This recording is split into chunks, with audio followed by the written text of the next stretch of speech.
Evviva il Salva Roma che ha salvato anche Venezia? Evviva sì, ma non per tutti. I sindacati esultano, i lavoratori anche, visto che il taglio di stipendi e servizi non arriverà.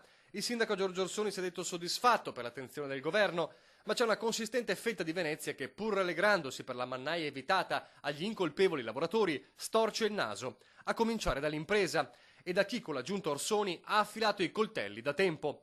Per il patron di Save, Enrico Marchi, il Salva Venezia legato al Salva Roma e al decreto sugli enti locali ha un sapore molto amaro. Non mi sembra bello che si sia arrivati alla necessità di fare un Salva Venezia come si è arrivati al Salva Roma.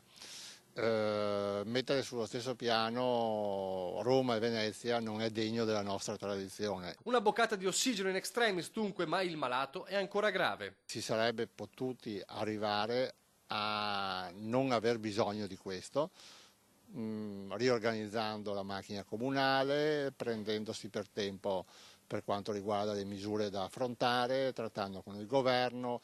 Credo che si sarebbe potuto fare in maniera ben diversa. Concetto ribadito dalle opposizioni, le stesse che il 24 febbraio hanno votato una mozione di sfiducia per il sindaco Giorgio Orsoni e la sua giunta, responsabile a loro dire di aver portato la città sul baratro. Bisogna finirla di soccorrere questi comuni che non sanno fare il buon padre di famiglia e che portano di fatto il comune ad avere questi problemi. Anche perché l'ossigeno ha una scadenza. Se Venezia è salva, ora ricomincia la corsa. Il 2014, per il rispetto del patto di stabilità, non si presenta più semplice del 2013.